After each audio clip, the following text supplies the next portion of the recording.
afternoon, social media. Another week in the books and another Friday of the most uncut, unfiltered, and uncensored sports talk show you were going to find on social media. Now, we got a lot of things we're talking about, and on top of that, we got football predictions that we got to make because we are so close to football season.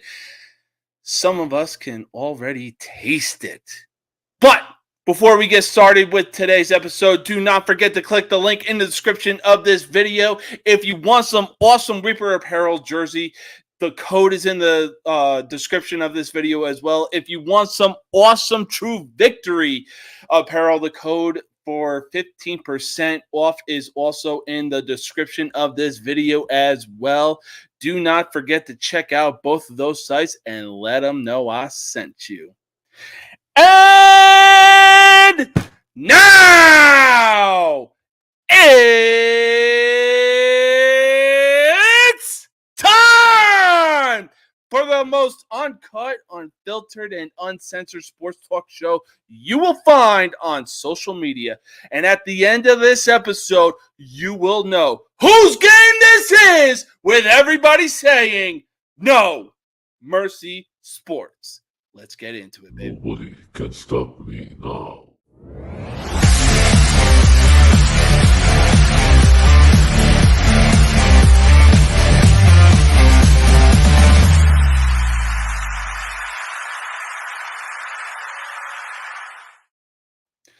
Let me talk to you. Why? Because we are live. And man, oh man, you know I can't get this show started without some other people that love doing what I do. That is talking sports, talking shit and talking shit about sports.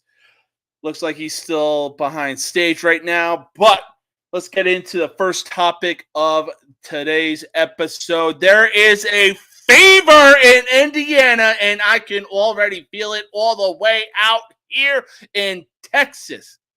Before I go any further, let me introduce the next person of this show. I'm a bad guy, the one you love to hate.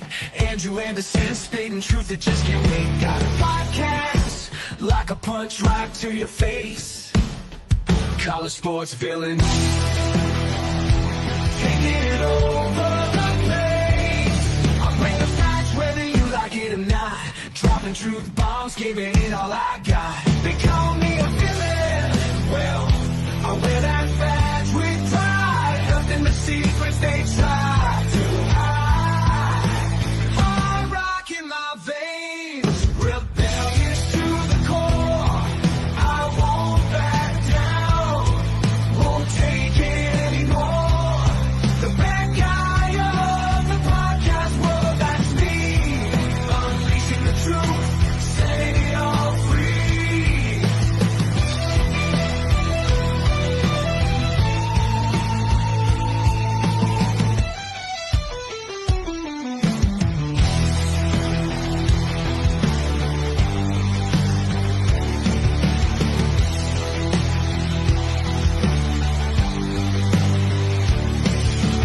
Unleashing the truth. Yes, he is a villain in the area of college sports. You know him, you love him, and you hate him. Please welcome Mr. Andrew Anderson. How you doing, buddy? What's up? How we doing? Oh, man, it's been a week, especially in this Texas heat. I'll tell you that right now. Oh man, earlier when you were doing your intro and you're like, "It's time." Like the boy here literally sat on the bed and screamed, "It's time." Like Little man got a little Bruce Buffer in him. he did it exactly like you did. That's what I'm talking about. Love it, love it, love it. What's going on, little man? Say hey. Oh, I guess he's a little too oh, there he is. Guess he's a little. I was gonna say, I guess he's a little camera shy, but it doesn't look that way right now. He said I'm AC, so Now, like I was saying earlier, there is a fever in Indiana, and I can feel it all the way out here in friggin' Texas because the Indiana Fever are rolling. Now, sure, they had a rough start going 1-8 in their first 9 games, but since then they have found a groove going 10-7 in their last 17 games. And Caitlin Clark obviously doing Caitlin Clark kind of things. It wouldn't surprise me if she wins Rookie of the Year, unlike Angel Reese, who is stat padding right now. But I digress. With the Fever sitting at 11-14 and having a spot in the playoffs, how far can Indiana go when playoff time comes around? Well, first, Angel Reese is balling. I'm not gonna take nothing away from her. She is playing in garbage time, but I mean, you got to stop her. So the Fever, man, not only they have Caitlin Clark, they have Aaliyah Boston. Mm-hmm. Let's not forget the presence she is in the paint. I mean, that's your joker right now in the WNBA, and you know she's just in there. She's just busting people up, right? Yeah, you a big boy. Yeah, you are, kiddo. She's just busting people up, right? Aaliyah Boston's a baller. And then so with Aaliyah Boston and Caitlin Clark, they found their groove. Well, here's the problem for opposing teams. Okay, so you could either try to stuff them on the inside, and then Caitlin Clark's up on the outside hitting logo threes, or you could send 2 people out with Caitlin Clark, and you leave Aaliyah Boston 1-on-1 on the inside. It's just almost a mismatch now that they found out what they can do with the other pieces around them. The Fever go as far as the Fever want to go until they run into the Las Vegas Aces. And then that's where, you know, a lot of people, because A'ja Wilson, she's the Michael Jordan of the WNBA. Oh, absolutely. There's no doubt about that. She's the best player in the WNBA right now. Best player in the WNBA, and it's not even close, right? Yes. So, I mean, you know, the Fever can go as far as the Aces, and then reality sets in because as much as we love Caitlin Clark, and I love Aaliyah Boston because I do, but A'ja Wilson is my favorite.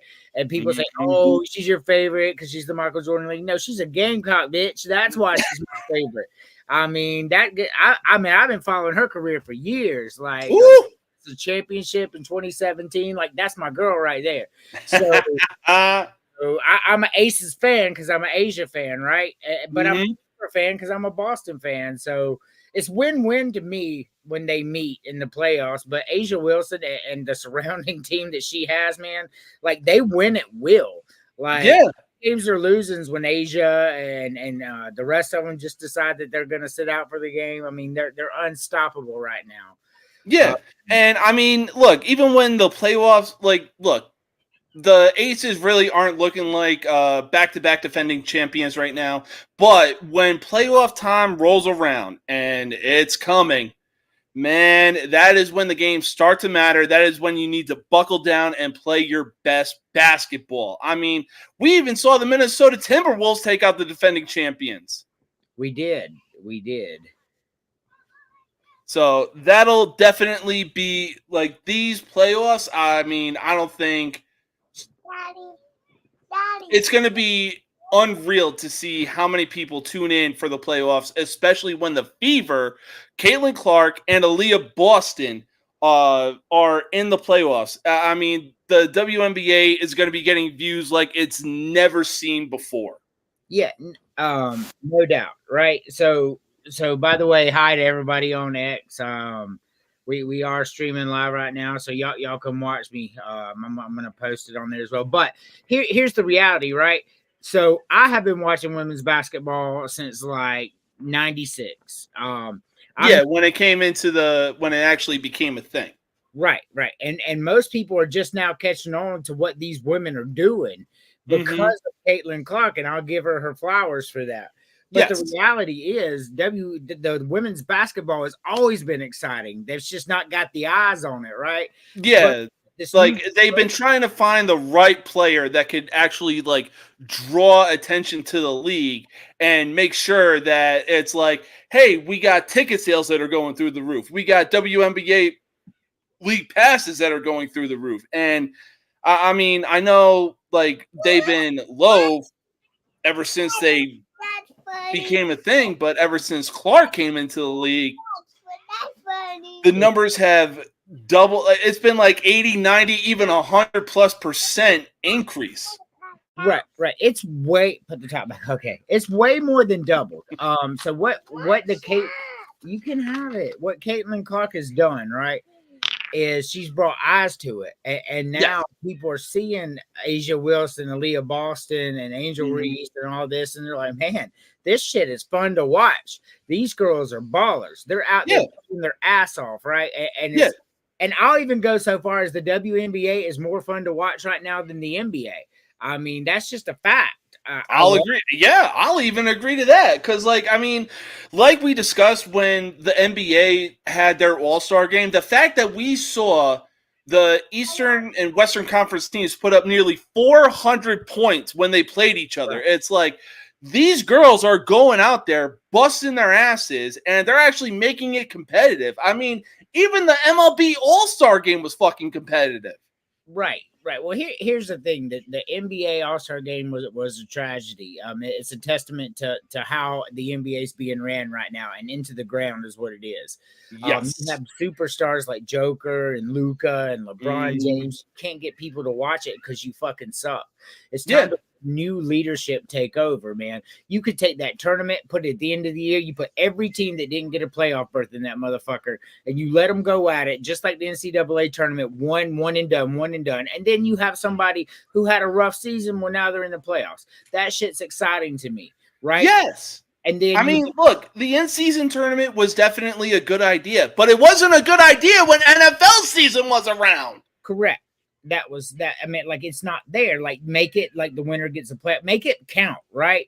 Like the MLB All-Star game used to be, hey, that league gets the home field advantage. It didn't work out in the end, but like, make it count, right? If you look at the WNBA All-Star game, man, those girls are playing hard. Like, this ain't the NFL and the NBA where they're lollygagging, or like, they don't care. They want to win. These women are more competitive than their men counterparts are, and it's not even close. No, it's not even close indeed. I mean, yes, I'll be honest. I've seen a few games where it's been hold on.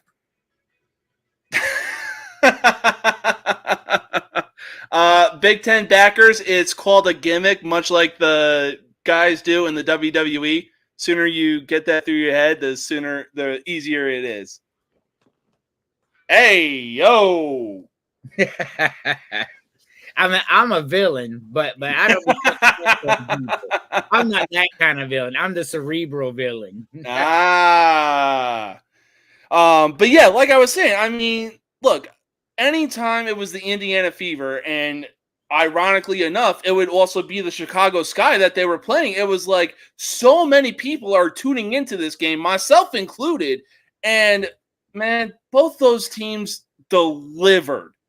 It was competitive. It was physical. Like, look, there's no words. Look, right now with certain NFL teams being down and the Red Sox kind of being down right now, you know what I mean? And NBA and hockey kind of in a lull. I mean, this Chicago-Indiana rivalry in the WNBA is the best rivalry in professional sports right now. Absolutely. That. And the Angel Reese versus Caitlin Clark, they love each other in reality because they hug each other after games tonight. But during the game, man, they are fierce competitors. Like and it dates back to the national championship when they were on LSU and Iowa. Correct. But I love that shit. I love the dog in them. So when the game's on, the game's on. Get away from me, bitch. I'm about to mess you up. Absolutely. Mad respect. Good game. I won this time. You won last time. Let's see what it goes next time. And I just love the WNBA is so much fucking fun. Yeah. I've been telling people for years how fun it is, but I mean, now that you got Caitlin Clark and Asia Wilson and Aaliyah Boston, like, it's a different world now. Like, they have superstars, legit ass superstars. Who was the other person that Chicago got from the player from Brazil but also came out of South Carolina? Thank you. That's it. Yes. That's also my girl right there. That's another Gamecock. I mean, like, we loaded, and WNBA is fun for me because, like, I've been a Gamecock fan since 1984. So watching my players go out there and represent, and Asia is winning championships, and Aaliyah Boston and Caitlin Clark's definitely going to snatch one. Angel Reese and Cardoso are probably going to snatch one. I mean, this is fun. It's fun for me. Yeah, absolutely. I could not agree more. I mean, look, right now, come next year, we are going to see a bigger rivalry between Chicago and Indiana. And dare I say, both teams might be near the top of the WNBA because of the two players that they have that are carrying this team. And man, when the next WNBA draft rolls around, oh my God, it's just going to make things even better for the WNBA. Right. They just, the WNBA, whoever is running the WNBA knows how to promote. This is the person, because I don't know who it is. I mean, like, I'm a big WNBA fan, but like, I don't know who's pulling the strings behind the scenes. I just don't know. But the WNBA needs to, the NBA needs to go in there and be like, look, here's a contract of $100 million. Please come do for us what you did for this league. I mean, the NBA has become boring. We had Luka versus Boston in the finals, which is amazing. Like, you couldn't ask for a better story, and it was boring as fuck. Yeah, it was. I mean, hell, like, I really thought that even Dallas versus Minnesota was going to be a good series, but instead, Minnesota got their asses kicked. Minnesota has a great fucking team going into next season, especially with Anthony Edwards leading the way. That's good, Daddy. That's good? Okay. He likes Sprite. Who doesn't like Sprite? I love Sprite. Oh, my God. Until he took it. I'll tell you one thing. Things ain't crispier than a McDonald's Sprite, though. Oh, Mommy yeah. Sprite. Mommy Sprite. I'm sorry. That was Mommy Sprite. Okay. Yeah.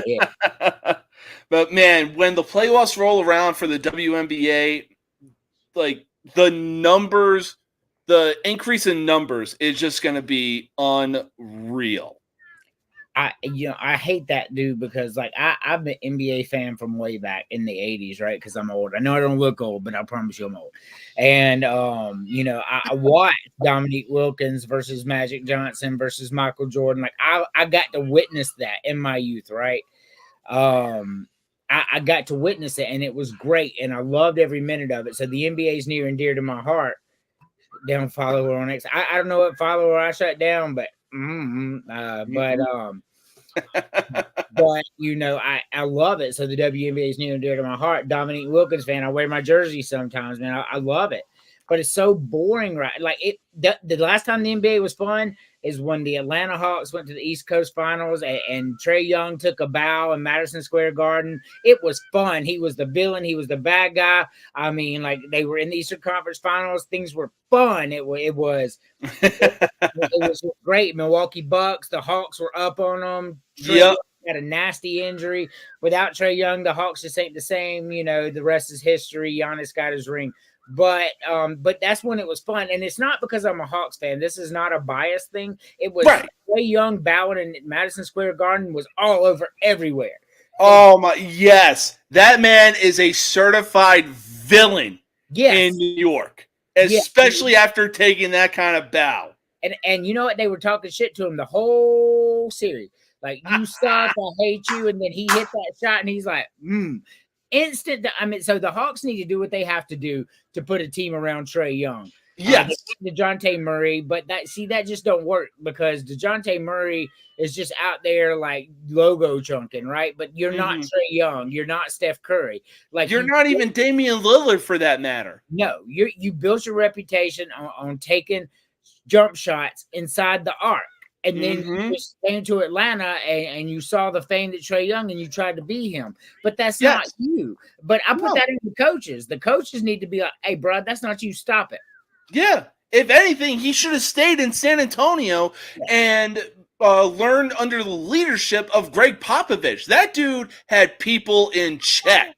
I mean, you had David Robinson, Manu Ginobili, Tony Parker, Tim Duncan, Kawhi Leonard. The list goes on for that team. You know what? You hit the nail. So David Robinson and Tim Duncan, like head to head. I mean, like the Twin Towers is what they called them. I mean, it was so much fun when they were there because they got a ring together. David Robinson finally got his ring, right? Yep. And that fucking Admiral was really fun.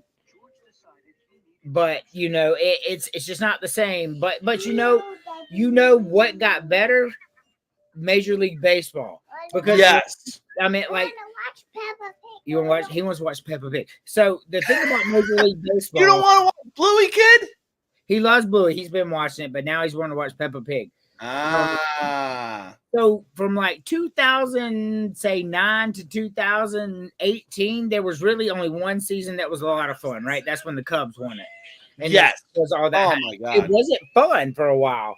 Mm-hmm. And then 2019 came and baseball got fun again. And like it was fun to watch, and I don't know what happened. I don't know what they did, but like even because I didn't even watch it during those years that much, unless it was the Braves. And I didn't even watch it that much then because it wasn't interesting. I mean, like kids everywhere, I saw the Yankees win the World Series in 2009, and then I saw the Giants win it in 2010, right. And it was like, okay, these guys got something going. Then all of a sudden in 2015. I don't know what changed, but I got into baseball because not only did the Cubs have a young team, but so did the Yankees. Aaron Judge was a fucking kid, and now he might break his own record after this season. And then, yes, like you said, in 2016, that was probably the best Cubs team that I have ever seen in my entire life. Right. And it was, and baseball's fun again, right? So, so here's what baseball needs, and I promise you, it has absolutely nothing to do with you being Yankees, me being Braves. That's not it.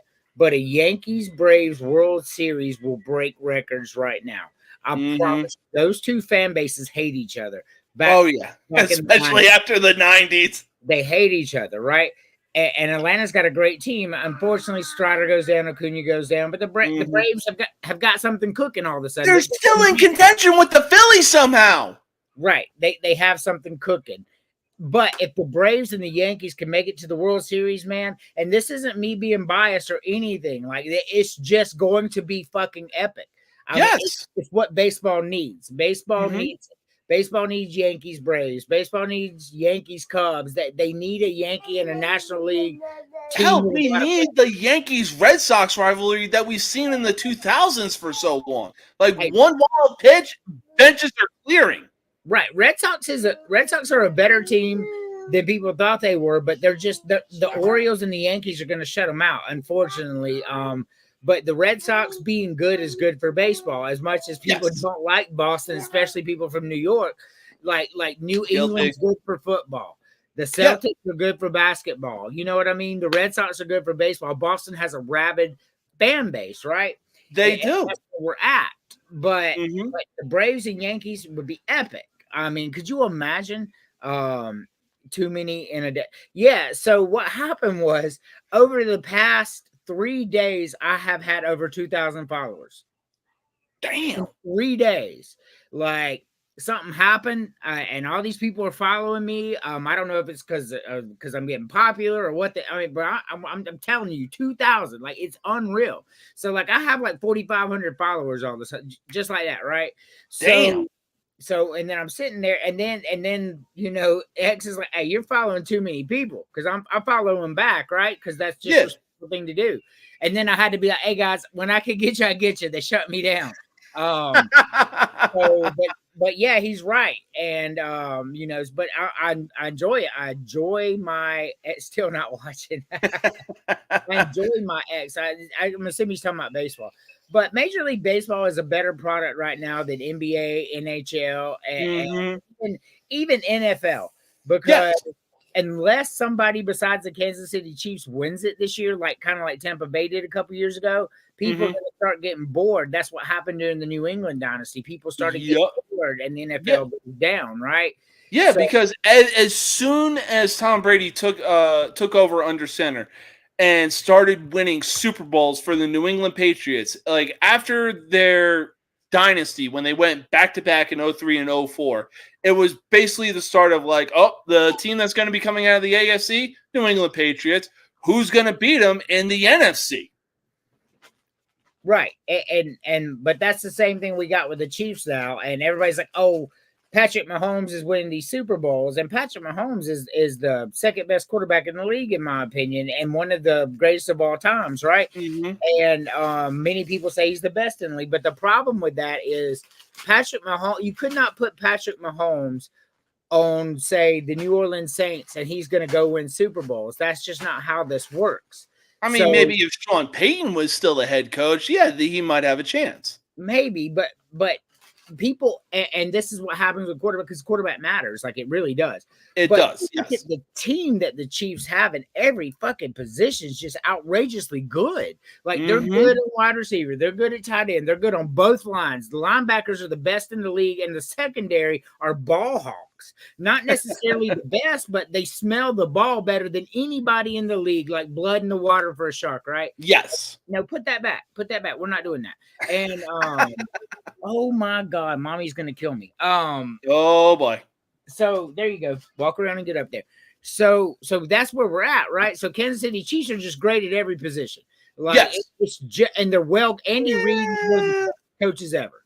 I mean, Rashee Rice, Xavier Worthy, like they have a lot of players that are getting in trouble, but at the same time, it's like, yes, they do have the players that can fill the positions and still have a fantastic fucking record. Right. And I mean, we even go deeper down the rabbit hole, right? So their backups there are making a lot of money, right? Kansas City Chiefs, for a small market, have an amazing amount of money.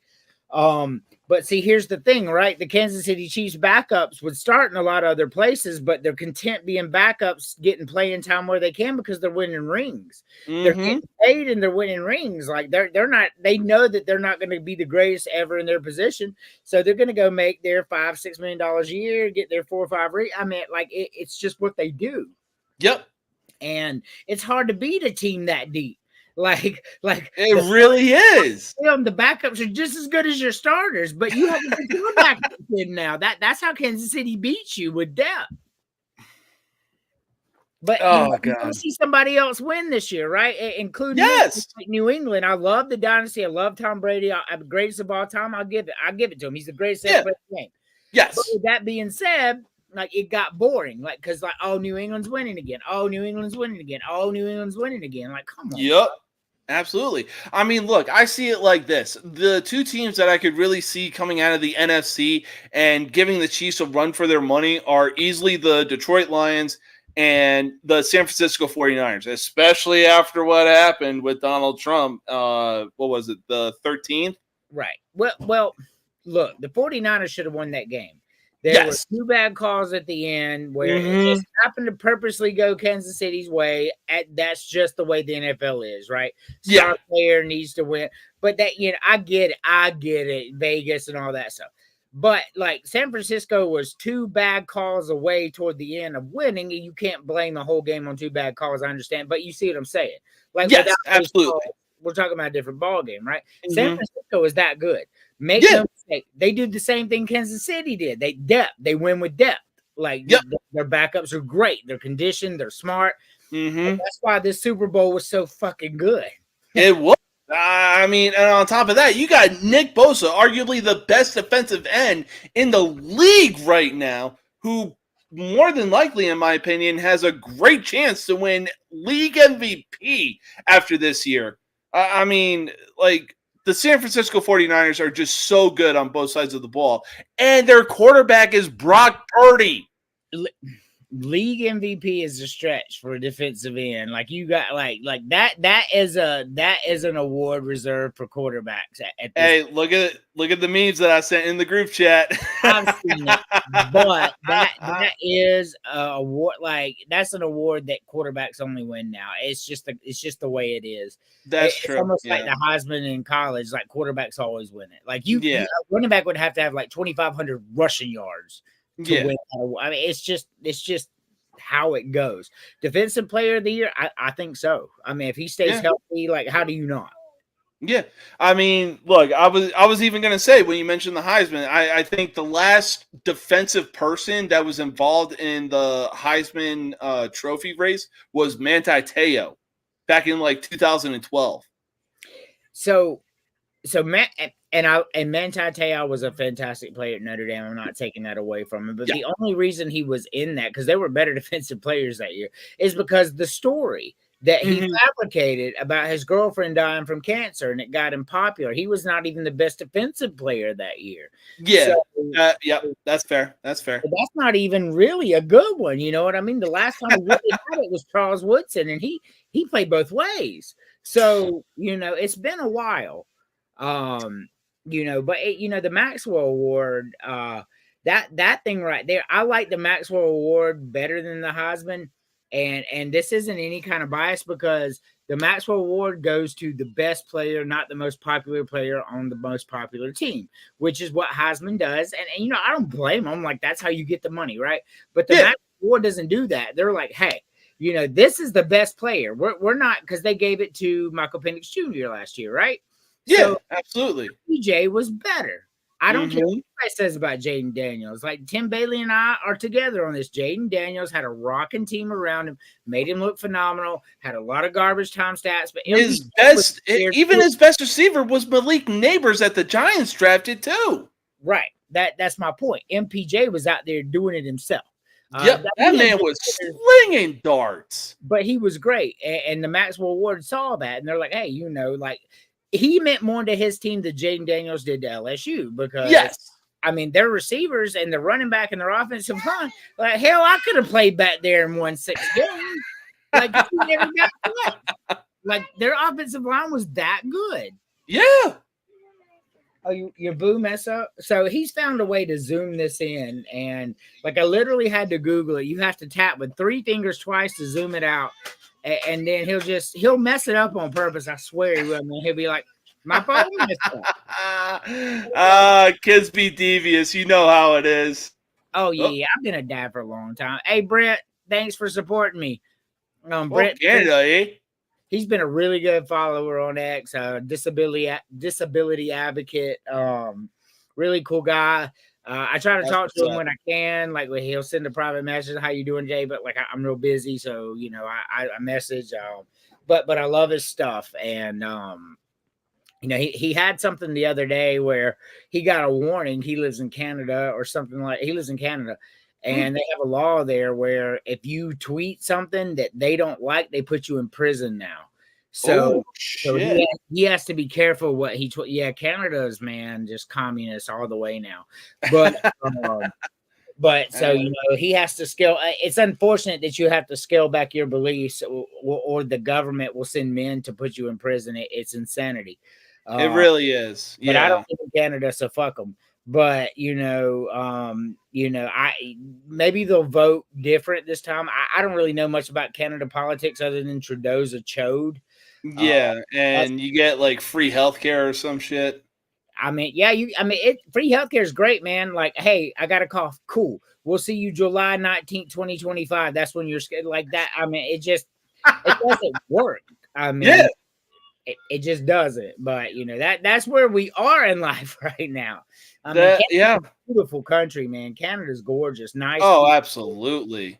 I mean, there was a WWE pay-per-view that my wife and a buddy of mine from Basic Training were watching, Money in the Bank, and they were live from Toronto. And man, the sky shot that they were giving of Toronto is just like, goals. Yeah, it's beautiful. Who won Money in the Bank, by the way? What was it? Drew McIntyre? It was, so Drew McIntyre won Money in the Bank despite the fact that LA Knight, my boy, and Jey Uso were heavy fan favorites.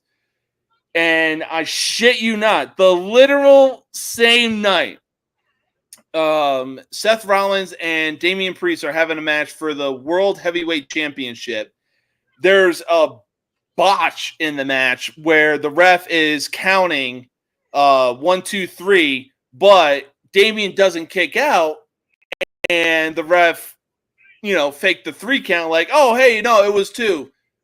I don't know what the hell was going on. Drew comes out, cashes in Money in the Bank to make it a triple threat match, only for CM motherfucking Punk to interrupt and take the opportunity away from Drew McIntyre. It was glorious. Well, I get that, but like to do that to Drew McIntyre, so like that he won it at WrestleMania, they took it away from him immediately, right? Then he wins Money in the Bank, then they take it away from him immediately. Drew McIntyre is straight money, right? Like I know LA Knight's more popular, Uso and all that, but JQ, what's up, man? But when you look at it and you look at like in ring and just massive and on the mic, Drew McIntyre is one of the best in the game right now, right? He really is, yeah. And obviously, you got a dude that agrees with him, right? Or with you, right? And he should get his flowers. He needs to be champion. I know we love Damian Priest, but like that's crazy that Damian Priest is champion over people like Sheamus and Drew McIntyre, and even The Miz would be a better champion than Damian Priest. I get it. That's true. I mean, The Miz, like, he's just having fun at this point. Hey, look, The Miz is one of the greatest to ever do it. Yes, he is severely underrated, but severely overhated. Yeah, and he's played that villain role to a T, so he's made people hate him. But like on the mic and in the ring, man, the dude's great. But Drew absolutely. I 100% agree with this comment. He looks like like a champion. Before he needs to be the champion. Like it's he does that he's not. Who's the champion on the other side? Is it still Cody? Yes, it is still Cody Rhodes. Speaking of which, I got SmackDown on right now, and he just came out. Obviously, it looks like he's going to be delivering a promo to the Bloodline 2.0 after what happened last week. Well, I haven't been watching it. Like I watch Royal Rumble every year, and that's really all I watch. I don't follow it that closely. I like the old school stuff, which we do have a podcast coming out, James, a wrestling podcast. I mean, you're gonna have to let me know. Let me know. So, but like, I look at it and Cody Rhodes is the real champion. Like I watched the storyline from Royal Rumble and I did watch WrestleMania.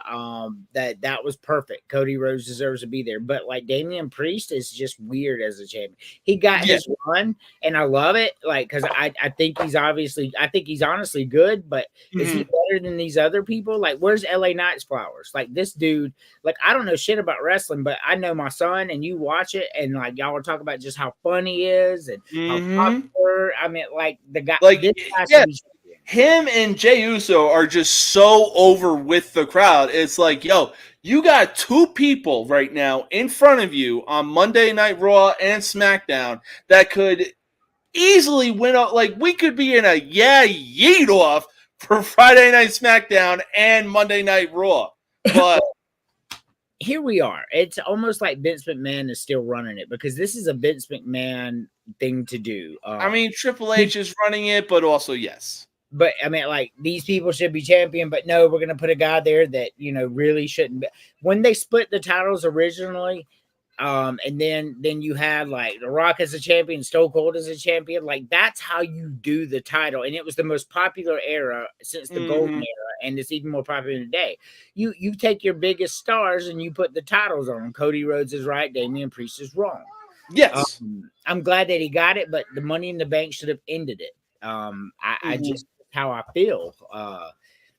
And I'm looking at, and even to go further, Jey Uso would be a much better champion than Damian. Easily. Like again, much like LA Knight last year, Jey Uso was a serious fan favorite to win Money in the Bank. Well, it's unfortunate. It really is because Jey Uso is still kind of, he's almost 40 now, right? So it's time to do right by him, is what I'm saying. Yes. He had all these tag team championships with his brother, but he's a better performer than Jimmy, and he's a better fight. He just is. And he's a better entertainer and knows how to please the crowd. I enjoyed watching him, because I only watched Royal Rumble, but I did watch WrestleMania this year because of you and my son. All got me into it, right? So So I'm there, let's see, we forget how important the big man is to the game. Hulk needed Andre, Taker needed Yokozuna. I agree. So you were not even a twinkle in your dad's eye when Hulk Hogan and Andre the Giant in the 80s went at it. No, I was not. But I watched it. Like, I watched this happen. I watched him when he picked him up and slammed him, how big it was. Yes. It matters. So like, I agree with Drew McIntyre needs Sheamus. Like, you know what I say? He needs somebody like that. Like, and it's crazy that Sheamus is so good and so popular, so good on the mic, and they gave him a couple titles, then they're just like, go out and do some stuff. Like, it makes just go out there and be yourself. But Sheamus is so good. He is. And when he kicks you with that bro kick, like it's almost like Shawn Michaels' kick was back in the. It looks like destruction. Yes, I can't even name a move Damian Priest does. I mean, basically, he's got a sit down choke slam, and that's it. Oh, okay. Well, that's fun. But I mean, even when Drew McIntyre does the Claymore, it looks devastating. Right, that's my point. And Uso, your point, Jay, the super kick. He's not as good as Shawn Michaels with it, but you believe it like that, right? So, absolutely. I don't know. WWE, I just like I like watching the old stuff. I really want to go back and watch Raw episode 1 and then watch the ascension of Stone Cold and all that again. I really want to do it. The problem is, back then, like, you would get some crazy ass shit out there. Like, they'd be like, all right, Bob Newhart versus, Lou Dobbs, let's go. And I'm like, man, this is awesome. And it's hard to get through those matches. Yeah. But then sometimes you'll be like Jeff Hardy when he was 17 and he snuck in. But now that you know who he is, it's fun to watch him in like when he fought Razor Ramon. I literally watched that like within the last year. Yeah. Jeff Hardy and Razor Ramon, you know what I mean? And it was fun. It was fun for me. Oh, yeah. And, I mean, that's why I'm so glad that WWE and A&E has kind of, like, paired together, and they do this, like, WWE biography of superstars from back in the day to, like, help you reminisce and relive the days that they had when they were coming up, became a certified megastar, and then on top of that, you have some of the rivalries that just really made the era that we were in. Stone Cold and The Rock, for example. Like, even The Rock in his A&E biography, him and Stone Cold, he pretty much said, like, hey, look, you and me, Stone Cold, we're going to be like Batman and the Joker. We are going to ride this out forever, and we are going to deliver arguably the greatest rivalry in WWE history. It was great. It was amazing. And just want to point out, I can't see the counter because, like, I'm a guest. I'm not in my main room, so I'm not on the main StreamYard. But we got close to 40 people watching just on my X right now. Oh, wow. So, I appreciate you all watching us. And, like, I have derailed his agenda so much in the WWE. I don't mean to do that, but, like, no, don't be sorry. When you bring up stuff like that, like, I'm just like, I remember what I felt like as a kid when Hulk Hogan, Macho Man, and I was just like, and by the way, did you watch Hulk Hogan at the RNC? Yes, I did. That was awesome. I was sitting there going, like, what is going on here, right? And then all of a sudden he's like, I'm like, oh my god, more of a push with Latinos and Hawaiians. Yes, there is. Yes, they need to. I mean, so I'm a wrestling purist from the 80s, right? Mm-hmm. So the Samoans or the Pacific, however you want to say it, right? I love them. I've always loved Ming and Tom. Like I love them. So, like, yes, I love seeing Roman Reigns and Jimmy Uso. I love it. Like, I like them. Rikishi, I've always liked them. And the Latinos Umaga too. But, like, if you want Latinos to be pushed like that, right? Because you have to get somebody like Eddie Guerrero. Like, because Laparca ain't gonna do it for you, right? No. He's just they're trying so hard to hold on to Rey Mysterio. It's unreal. And Rey Mysterio is probably the most overrated wrestler that I've ever seen. Like, I know people enjoy him, but like, I just, I don't believe, it's not believable that he beats the Big Show. You know what I mean? Yeah. But I mean, look, even Eddie Guerrero or even Rey Mysterio said it himself that Eddie was so good at playing a face and heel and the promos that man could deliver. So a lot of people, and this is a nod to your Latino thing, like you get an Eddie Guerrero's top 5 best of all time, Mike and in-ring. Yeah, top easily. 5 of easily. Time. That's how good he was, and that's what you have to be to, like Roman Reigns, so good. But people hated him because he held on to the title for too long, and it kind of ruined his legacy a little bit because he didn't have that back and forth, right? But Roman Reigns is so good, but he's not on Eddie's level, you know. Like it's mind blowing to me that Eddie had to win and lose championships here and there, and Roman Reigns kept it for 3 years. Yeah. Eddie's way past Roman Reigns. Without question. I mean, look, it was unfortunate about Eddie's death because it was just like that. But I mean, you look at guys like JBL, The Big Show, Triple H, Rey Mysterio, Kurt Angle. Like, these guys were shedding straight fucking tears because they, like, there's not enough words to describe how much they loved working with Eddie Guerrero because he was that good. Well, let's look at it this way. There is no wrestler in history that got cut down in the prime of their career, in the prime. Oh, easily. We're talking about a top 5 all time. Easily. Like, these guys that died and that were stars, we don't even talk about them anymore. Like, you know, but Eddie Guerrero is forever. Live, absolutely. Still, when he was in WCW and he was in the lightweights, I fucking loved it. I've loved Eddie forever. Him and Chris Jericho back in WCW fighting for the cruiserweight title, man, that shit was gold. You have no idea how good those matches were. Like, just because Jericho is a top 5 all time, whether you want to admit it or not. So Guerrero and Jericho in WCW fighting for the cruiserweight, doing the matches of their lives, man, it was brilliant. Oh, God. Like, WCW had no idea what they had, man. Oh, they really didn't, but they wanted to get fucking political. I mean, I get it. You got Hulk Hogan, right? And you should give them the title, and I understand that. Hulk Hogan's the biggest ever. But what WWE came to the realization is we got to have 2 champions. There are too many big stars only have 1 champion all the time. Yes. WCW come to that same conclusion and put a champion on Thunder. We might even still have WCW today. We would still have the Monday Night Wars. We would, but Hulk Hogan was such a megastar that it took Goldberg to take the title. I mean, Sting to take the title off of him, Goldberg to take it off of him, only to be put right back on Hogan because that's what people wanted to see.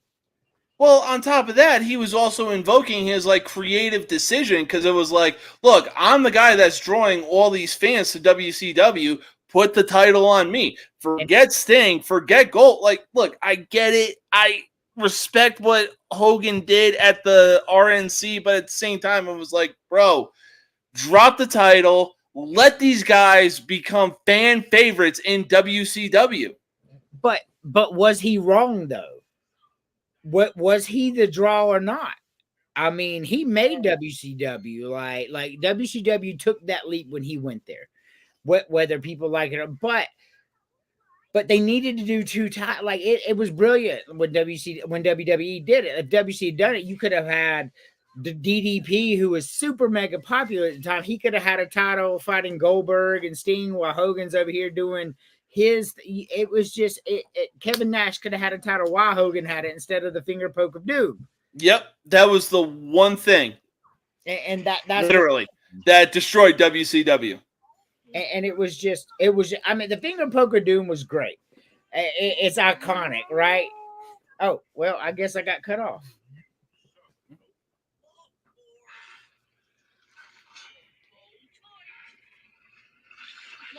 Hello? Hey, can you open the front door? Hold on 1 second. Hey, thank you. I'll be right back. All right, no worries. So we are going to take our first commercial break. When we get back, now we already went through. We are going to make our final predictions of the AFC West because for the last few weeks we have been making predictions for NFL teams and teams associated with the state that they're in. For example, we have the Las Vegas Raiders. We had to do UNLV. We had the Kansas City Chiefs. We had to do Kansas State. We had the Denver Broncos. Obviously, we had to do the Colorado Buffaloes. But we are going to take our first commercial break. When we get back, we are going to finish off the AFC West by talking about the UCLA Bruins and the LA Chargers. We will be back after this message. Icy Breeze is the world's first portable air conditioner and cooler. A premium ice cooler that doubles as an eco-friendly portable air conditioner. This is not a swamp cooler just blowing air across ice. Over 60 parts and components allow Icy Breeze to achieve what no other product in the world can do. The secret behind the Icy Breeze is an innovative design that circulates chilled ice water through a heat exchanger in the lid, replacing the Freon used in most ACs. Fresh air is drawn from hidden vents in the top of the cooler, pulled across the exchanger, and chilled down to 35 degrees cooler than the outside air. A 3-speed fan control delivers Icy Breeze's dry, cold air up to 25 miles per hour, just like a car AC. And a stay-put flex hose directs the breeze in any direction. Wherever you need it, Icy Breeze helps you beat the heat. Man, if you're like me and you live south of the Mason-Dixon line, you're going to need something like that because it gets hot,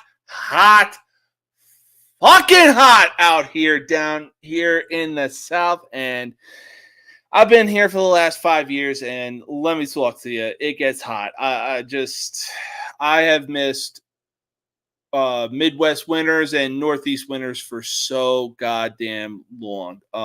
Mostly because, look, I love wearing hoodies, all right? And when I step outside, I want a reason to wear a hoodie. I don't care if it's a blizzard in Chicago and I got to wear just a hoodie to step outside and shovel the driveway.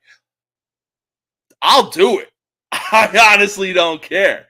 But at the same time, look, either way, we can still enjoy a bonfire and enjoy a good time. But at the same time, I don't know. It's just something about October, whether it's the beginning of October, mid-October, or even the end of October. It just hits different when you're wearing a hoodie and sitting around a bonfire, and Mr. College Sports Villain is back. Hey, look, man, when September 1st hits, like September 1st to January 1st is the best time of year. Like that is by far the best. That's fall, right? That's fall. And I love the hoodies, everything you're saying. But yeah, it is hot. I am in South Carolina. You're in Texas. The shit is hot. 100 degrees every day. So I 100% agree. But I love hoodies. I love hoodie weather, and I love it. And you said we're doing AFC West predictions. Yeah, so for the last few weeks, like I said, I did Las Vegas Raiders and UNLV schedule predictions, Kansas City and Kansas State schedule predictions, and Denver Broncos and Colorado Buffalo schedule predictions. We are on the final team of the AFC West, and we are going to start with the UCLA Bruins. And from the looks of it, looks like they got a pretty decent-ish schedule. So, first game of the season, they start off against Hawaii. That's an easy win right there. I'm pulling up the schedule right now. So okay, yeah, no worries. Yeah, Hawaii is a very bad football team right now, no doubt about that.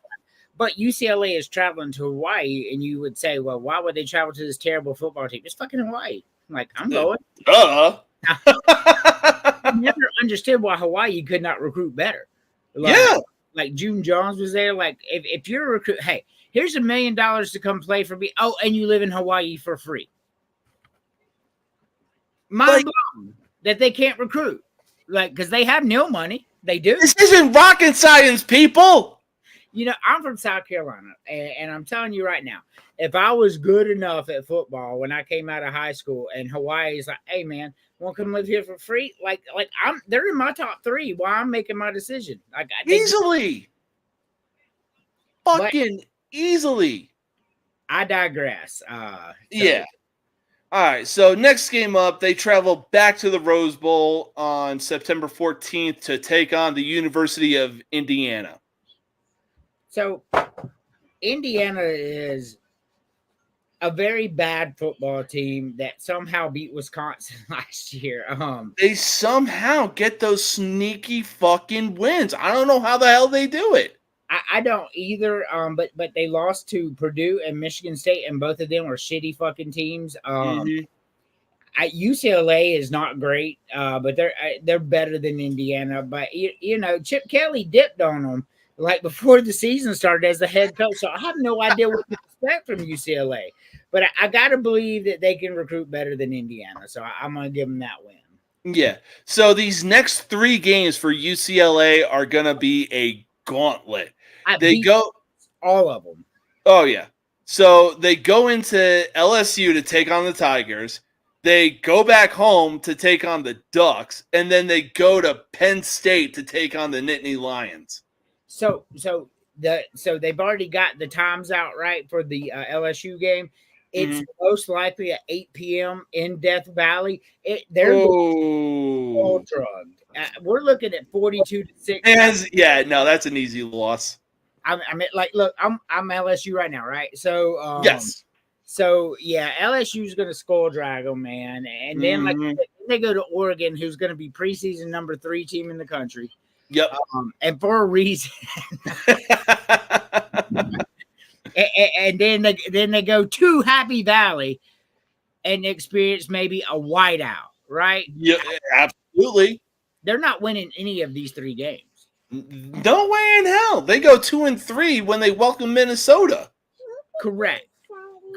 And so Minnesota, let's look at Minnesota, right? So yeah. They've more so, from my perspective, been like a bipolar team. Like, they get key wins, but they also get key losses. And it's like, yo, y'all are better than this. Minnesota was great when they had Jerry Kill, right?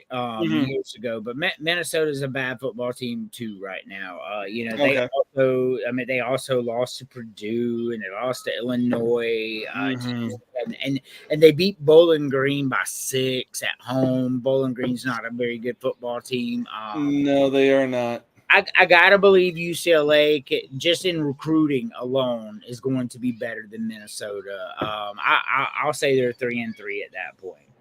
I'll agree to that as well. Next game up, October 19th, they go into New Jersey to take on Rutgers. So Rutgers is really funny to me because they ended the season very bad, right? With loss to Maryland, Penn State, Iowa, and Ohio State. But all those are really fucking good football teams. It sucks. But what they did before they had that gauntlet, and this is part of the gauntlet, Miami was in that gauntlet. So they actually beat Miami last year. And Greg Schiano is a very good football coach. You take nothing away from that, man. I don't see UCLA going into New Jersey and beating Rutgers. I don't. I don't either. I mean, on top of that, like, this is mid-ish, late-ish October, and even on the East Coast, the temperature starts to drop below 60 degrees because UCLA is definitely used to playing in they play in Oregon, they play in Washington, but East Coast is a different breed. So the cold in Oregon is not the cold in the Northeast. I have been in both, and I'm telling you, I was just in the Northeast in June, in the beginning of June, went to Salem, and I was on the beach just in June. And I was in Oregon, it never got that way even in winter. So yeah, it's not the same. And Rutgers is a better football team than UCLA right now. We're looking at 3-4. Okay, fair enough. Now, man, like we just discussed, Midwest winter or fall, late-ish fall going into winter is different than the West Coast. Yeah. So, UCLA, November 2nd, is going into Nebraska. Right. Well, it's just the plains. There's nothing to block the wind and storms. Like, it's just fucking cold. Yup. And Nebraska will be the most improved team in the country this year. Matt Rule has got it figured out. He ended the I can season. see that. They put all these they got nil now. Nebraska is one of the biggest brands in college football. They bought all these players. Nebraska is going to beat UCLA into the ground. Nebraska may win 9-10 games this year. Ooh, okay. I like it. So when UCLA welcomes Iowa, they're going to be 3-5. So they're 3-5 after the Nebraska game, right? Yes. All right. So they're 3-5 after Nebraska. All right. So then Iowa goes to the Rose Bowl, right? The problem for UCLA, nobody shows up to the game, so you don't have a home field advantage. Like, if you look at UCLA games, it's just like Miami. Nobody fucking comes. Like USC games, they come. UCLA, they don't. So they're not going to have that advantage. And I was the best. Hey, hold on, buddy. I was the best defense in the country. UCLA is not beating Iowa either. Like, I completely agree. 3-6. Yeah, fair enough. Now, November 15th, they go into Washington to take on the Huskies. So Washington was in the national championship game last year. And I just got done saying that they're going to start the season 3-6. So this is hold on, you can have it. So it's a foregone conclusion that Washington's going to beat UCLA, right? Yeah. Not fast. Washington lost everything. They lost their coach. They lost every single starter on both sides of the ball. They are in shambles. I mean, they lost their starting quarterback that got them to the national championship. They lost their starting wide receiver, Romeo Dunze, that also helped them get to the national championship. Their head coach, their offensive coordinator, defensive coordinator, the entire line. Ha ha! Wife, woohoo!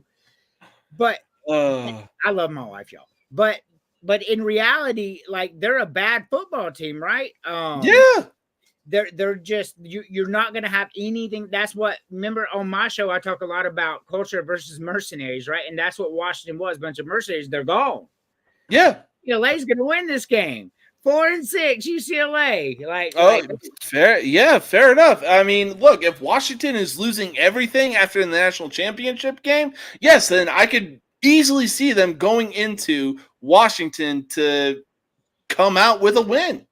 Yeah, Washington's they're in shambles right now. Oh, yeah. Now, this is a rivalry that really doesn't get talked about enough, and I think this should be saved for the last game of the season. But November 23rd, UCLA welcomes USC.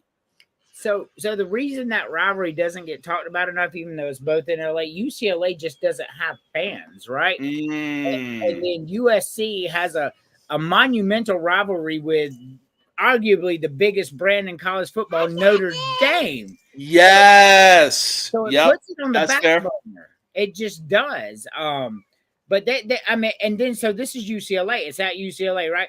But this is essentially a home game for USC because those are the fans that are going to pack the Rose Bowl. Let's call it what it is, because UCLA doesn't. On top of that, it's like, the reason I say that this is a rivalry that doesn't get talked about enough is because it is practically a battle for LA. Right. And it dates back to, like, the gangs. Like, I'm going to tell you, Lincoln Riley has a very good team down in LA. Not good enough to win the Big Ten, but a very good team. USC definitely ain't winning the Big Ten either. Man, they about to find out the hard way. But with that being said, they're going to beat down UCLA. Oh, yeah, I could easily see that. UCLA is going to be 4-7. Yeah, easily. And then the final game of the season for UCLA is as they welcome Fresno State to the Rose Bowl. Right. So I'm not like Chris. Chris is very high on Fresno. Fresno State's going to win the Mountain West. No, they're not. Fresno State's a bad football team. He's because they beat New Mexico State, who Vanderbilt saw all those players, so he loves you. Oh, they beat them. They must be good. Well, no. No, they No. lost to San Diego State, which is a very bad football team. They Yep. lost to New Mexico, which is a terrible fucking football team. They lost to San Jose, which is a bad football team. And then they come back and they beat Boise, injury-riddled Boise at the end of the year. And he's like, well, they beat New Mexico State and Boise, great teams. But you don't lose to shitty-ass teams like that in the middle. Like, you're not consistent enough. UCLA, just on talent alone, name brand, is going to be better than Fresno State. So I got them at 5-7. That is fair. That is fair. And unfortunately, they don't make a bowl game. So UCLA, y'all got some explaining to do. Y'all got to go back to the drawing board and do something if you want to be better than 5-7, of which I completely agree with. Somebody cue No Chance, Vince McMahon's theme song here, because that's what you got. Love it. But we got another LA team that we need to talk about, the LA Chargers. Now, Justin Herbert, I believe, is still in that very big contract that he signed with the Chargers. And on top of that, Joe Harbaugh? Jim, thank you. Why the fuck was I thinking Joe? Anyways, Jim Harbaugh in his first season as the Chargers head coach. This is definitely going to be a team to watch, mostly because of who the coach and quarterback is. Now, first game of the season, LA welcomes the Las Vegas Raiders. So, all right. So we're going game by game. Okay. Yeah. All right. So first game of the season, they get the Raiders. Mm-hmm. So here's the problem: the Chargers had Herbert last year, and they went 5-12. Yeah.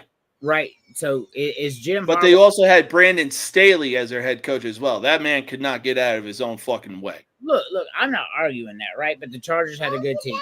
Yes. Yeah, he's got a bunny. Get down and play with the cover that you unraveled that mommy's gonna beat me for letting you play with. But with that being said, Jim Harbaugh is that good of a coach. Is he gonna flip them from 5-12 to 12-5? No. Are they a better team than the Raiders? Yes. I honestly believe they're a better team than the Raiders. But the problem is they're in LA. Right. Yeah. But I'm gonna give them the win over the Raiders. Yeah, I could kind of see that too. It's going to be a hard-fought win, in my opinion, because with Antonio Pierce having the mindset that he has, especially with this Raiders team, man, that's going to be a very physical game. I believe in Jim Harbaugh. I believe. I know what I've got their final prediction record at, and I'm not flipping them to 12-5, but I think they're better than the Raiders. Yeah, that's fair. So next game up, they go into Carolina to take on the Panthers. I think it's safe to say that's going to be a good win for the Chargers. So the Panthers are the worst team in football. They are. They made some good draft picks. I'll give them that. Made some good free agent signings. And the Charlotte Panthers there, and I call them the Charlotte Panthers because they don't represent my half of Carolina. Fuck those guys. I really hate the Panthers. But the fans show up, right? Because it's an event in Charlotte. It's not so much team loyalty, but it's an event, right? Yes. However, they're bad, and Herbert and Harbaugh are good. They're going to start the year 2-0. Much love to them. Yeah, that is fair enough. This is definitely going to be a game to look out for because after they go to Carolina, the Chargers go to Pittsburgh to take on the Steelers. And we know what kind of coach Mike Tomlin is. So, Mike Tomlin is the best coach in the league that doesn't get enough credit. Like the fact that Steelers fans are calling for his head's absolutely fucking ridiculous. You don't want him, send him to Atlanta. Send him to fucking Atlanta. Send him to Atlanta. We'll take him right fucking now. But with that, my God, he would have a field day with not only Kirk Cousins but also Michael Penix Jr. Right. But let's even go further down the rabbit hole. Now he's got Russell Wilson and Justin Fields, right? And And so you look at it, Russell Wilson was not very good in Denver. Nope. Justin Fields, Even with Sean Payton as a head coach. right, and Justin Fields did not get his fair due in Chicago. I think Justin Fields ends the season as the starting quarterback. Just a feeling I got. I'll agree with that. Steelers are going to be really fucking good, Especially with TJ Watt leading the way defensively. Woo! Right. I think the Steelers are going to be a 12-win team, maybe even 13 this year. Like they are going to be really fucking good. Mike Tomlin's that good. Their defense is that good, and Justin Fields is that good once given the opportunity. Right? I mean, they are going to beat the Chargers. The Chargers are not going into Pittsburgh and getting this win. No, absolutely not. 2-1. Yep, fair enough. Now they welcome the defending Super Bowl champions, the Kansas City Chiefs. They're going to have to take that L. I don't care if that game's played in Afghanistan. They're not beating the Chiefs. No, absolutely not. Patrick Mahomes is just too good. Andy Reid and the combination of Andy Reid and Patrick Mahomes is just that good. Like we discussed earlier, like the Chiefs are just that good and have that much depth. Right. So next game up, they go into Denver to take on the Broncos. I struggle with this one because who the fuck knows which Denver team's going to show up? Like Denver can be really good if they want to, and it's in Denver. And Mile High Stadium's a very tough place to win. Even Patrick Mahomes has a problem winning there. Absolutely. And I mean, gosh, the Broncos were 8-9 last year. I believe so. With a couple of snaps here and there, they're 11-win team. I'm going to give the Broncos this win. Yeah, I'll give it to them too. Plus they got Bo Nix as their potential starting quarterback. So we'll see what happens. I'm with you. All right, so next game up after Denver, they don't have a very long trip ahead of them as they head down to Arizona to take on the Cardinals. I mean, Kyler Murray, I love Arizona for giving him the time. Because that's how you do a quarterback. You give them the time to be what they could be. Yes. Unfortunately, he does not have Fitzgerald out there. Like it's like they're not going to be a very good football team. No. I'm going to give this one to the Chargers. I'll give it to them too. Yes, they have Marvin Harrison Jr., but he's no Larry Fitzgerald. He's too young. So what? Yes. What are we 3-3 right now? Yeah, 3-3. Next game up, they go back to over the course of these 3 games, they have not traveled much. But they go back to LA to welcome the New Orleans Saints. I love the fact that the Saints are the Aints again because I fucking hate them. They will not be as good as the Chargers. The quarterback and head coach combination alone, they're going into LA. 4-3. They're 4-3 at this point. Yep. Now this game is gonna be a tough one because for so long Cleveland has had the right recipe on paper. Though they just have not been able to put out the right product on the field. So it really begs to question which Cleveland team is going to show up when the Chargers go into Cleveland. So I am going to disagree with you, Chris, Mac, and all of you when it comes to Deshaun Watson. The guy's talent. Now he is though, but I mean the Browns really wasted $230 million on this dude. But all right, so let's just assume the Cleveland Browns aren't a bunch of fucking morons, right? So they knew he was probably going to be out anyway with a suspension. Yeah. So and then they called it an injury because they only suspended him 13 games. But like, you're injured now, so you're out the whole year. It was by design, right? Let's call it what it is. But he's good, and Cleveland's defense. I'm not going to take that away from him. Is better, and the running game is fire. Like Cleveland's winning this game. Like they're not going into Cleveland's going to be a very, very like the NFC Central this year. I mean the AFC North. AFC North this year. It's going to be the best division in football. I'm telling you. When is it not? I mean, I know. 4-4. And the Bengals are going to be really good too. Like all these teams are going to be great. I can't wait. 4-4. Oh, easily. Now, a team I've given Chris a lot of shit for this, mostly because he's got this team winning the AFC South somehow, but ultimately it's going to come down to the Houston Texans and the Jacksonville Jaguars, a team that I'm going to keep my eyes on this season because I think they might do something, but not enough to compete in the AFC South.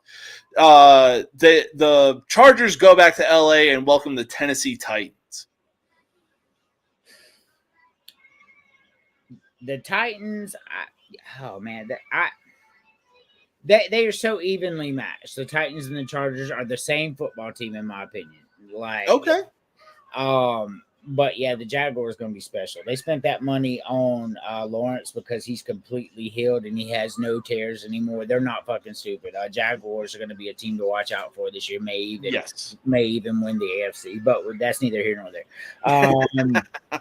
I flip a coin on this game. Yeah.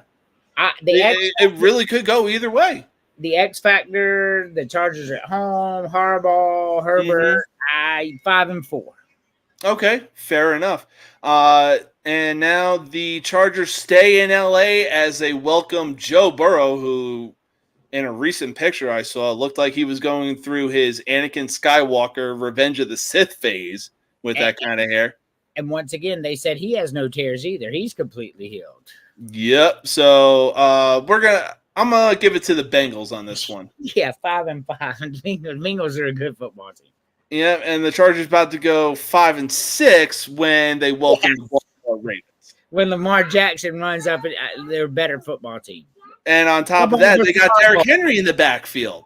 Harbaugh versus Harbaugh. That's gonna be we got another Harbaugh. All right. I like it.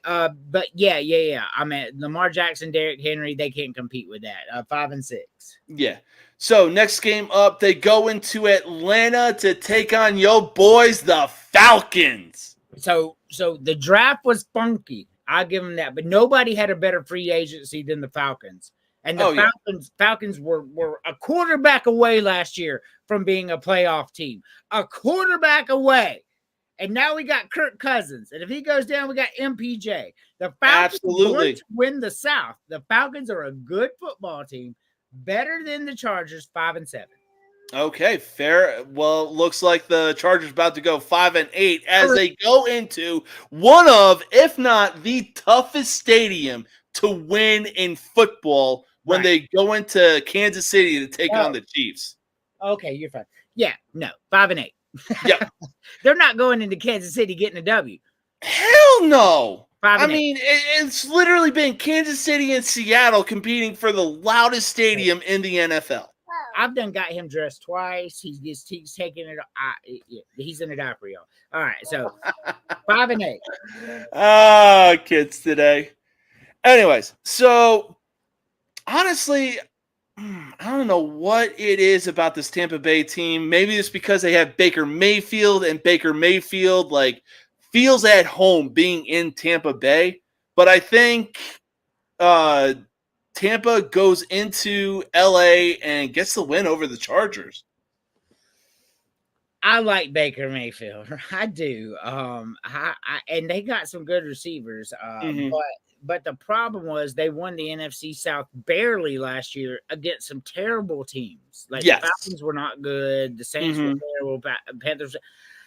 I'm gonna give it I'm gonna give it to Chargers. They're at home. I got them at 6-8 at this point. Okay, that's fair. Next game up, they're still at home, but they welcome the Denver Broncos. So once again, it's one that you don't know what Denver's going to be. But Denver's going to win one of these two games, so 6-9. Okay. Second to last game of the season, they go into New England to take on the Patriots. Yeah, that's much better. The Patriots are a bad football team right now. They really are. All right, and to finish it off, they go into Las Vegas to take on the Raiders. So we gave them the win earlier in LA, but they're going to split this series too. Fair enough. So I mean that's a loss. Yeah. Well, All right. 7-10. So what? 7-10. That's my prediction. Yeah, I could see that. It's definitely a good step forward compared to what they had last year, especially with Brandon Staley as their head coach. But with Jim Harbaugh's first season as the head coach, it's definitely a good step in the right direction for this LA Chargers team. So what people don't realize, they're only going to gain 2 more wins this year, and they're going to be like, oh, the Harbaugh experience didn't work. That's not how this works. You got to let him build it, right? You got to let him get the pieces in place. So Absolutely. getting 2 more wins, winning 2 more. I mean, that's a pretty brutal schedule. I mean, they Yes. got games in there. I mean, a lot of these teams they just have so many good leaders defensively. I mean, you look at the Steelers with TJ Watt, you look at the Raiders with Max Crosby. It's unreal. Yeah, 7-10. Yep. I mean, I like that, especially with it being Harbaugh's first season as the head coach. Like, I like that for the Chargers. Just drink this and walk over there. All right, so we have completed the AFC West of the football teams. Let's move on to the AFC South, and there is a team in the South that could make some noise and also be a dark horse, and that team is the Indianapolis Colts. We're going to get to them in a bit, but for right now, we got another team in the Big Ten that also is in Indiana and also a dark horse as well, figuratively and literally. It really depends on if you play them at home and at night and they do a blackout, and that team is the Purdue Boilermakers. Go ahead. New Purdue. All right. So first game up, they got Indiana State. This is easy blowout for Purdue. I mean, the Sycamores are not known for their football. They're known for basketball. Purdue's not blowing anybody out this year, man. They're going to win this game, but I'm looking at their schedule. Woo! But they got a fucking gauntlet. We're about to get to that. Literally the next game after Indiana State. 1-0. Yep, so 1-0. So they welcome Notre Dame. 1-1, easily. 1-1. So what, like, you went on the show last night because you had something you had to do. I won't disclose that on here, obviously. But we did Notre Dame's schedule. Okay. And I did it because I really wanted you to be on there. We'll do it again for you. Okay, yeah, fair enough. I have Notre Dame going 12-0. Ooh, okay. Yeah, I thought about doing Notre Dame. I wasn't really 100% sure, but it was like a real toss-up between Purdue and Notre Dame because they're both in Indiana. Right. But yeah, so after the Colts and Purdue predictions, we got Tennessee, and we already know the schedule that the Volunteers are going to have this season. Right. Anyway, so next game up, they go into Oregon State to take on the Beavers. I'll be honest, man. Oregon State is not a great team, but neither is Purdue. And gosh, man, I flip a coin. Yeah, flip a coin as well. I'll agree to that. Let's give Purdue the win for giggles, right? 2-1. Yeah, fair enough. Next game after Oregon State, they welcome Nebraska. 2-2. Yep.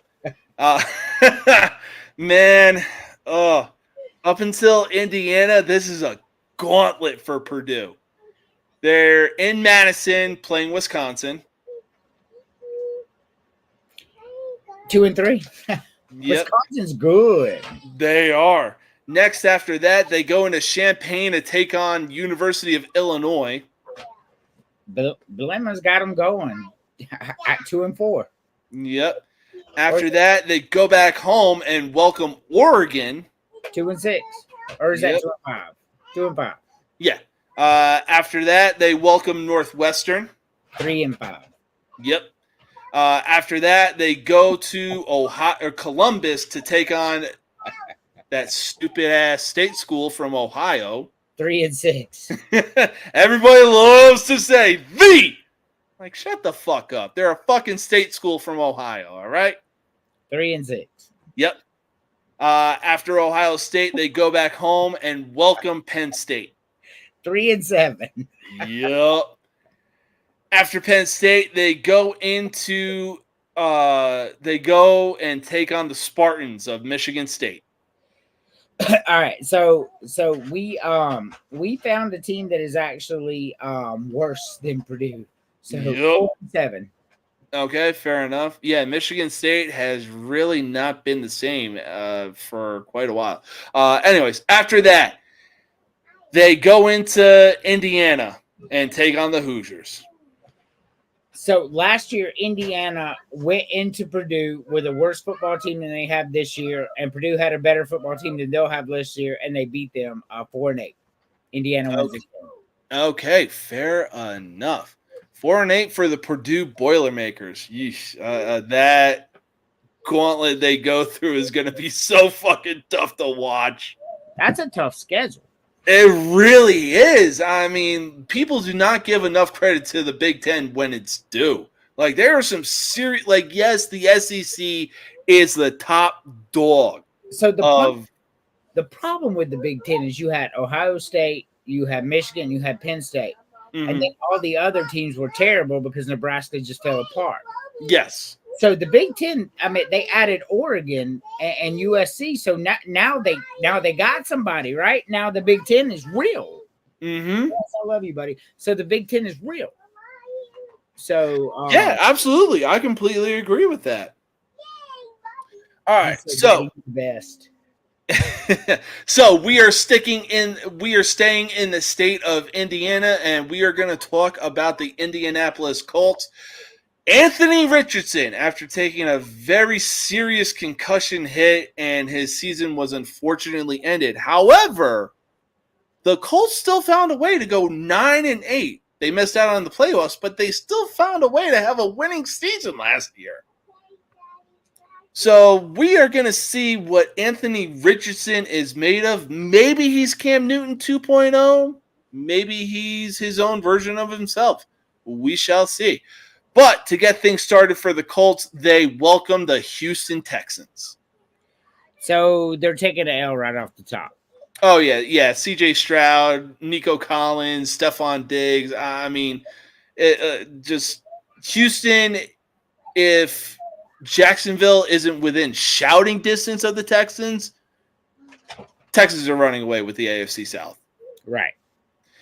Next game up, they go into Green Bay to take on the Packers. They're not going into the frozen tundra and winning, even though it won't be frozen at that point. They're not going into Green Bay winning. They're starting 0-2.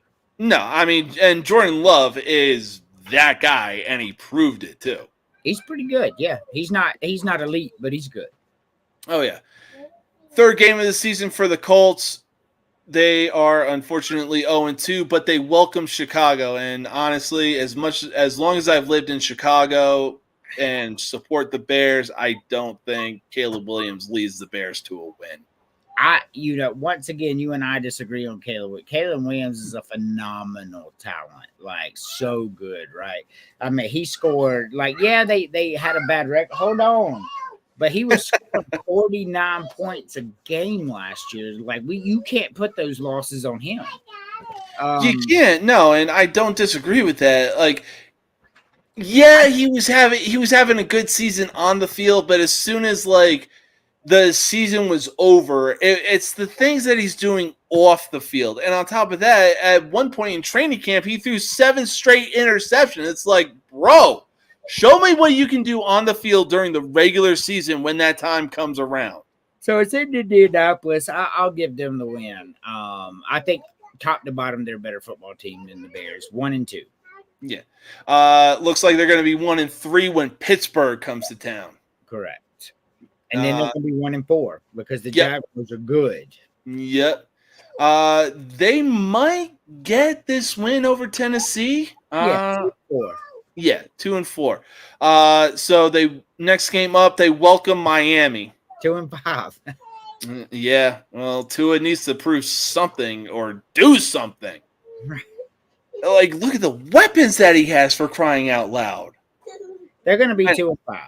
Yeah, that's fair. Looks like they might be 2-6 when they go into Houston to take on the Texans. Yeah, 2-6. This next game is definitely going to be interesting. They might be 3-6 when they go into Minnesota and take on the Vikings. Yeah, 3-6.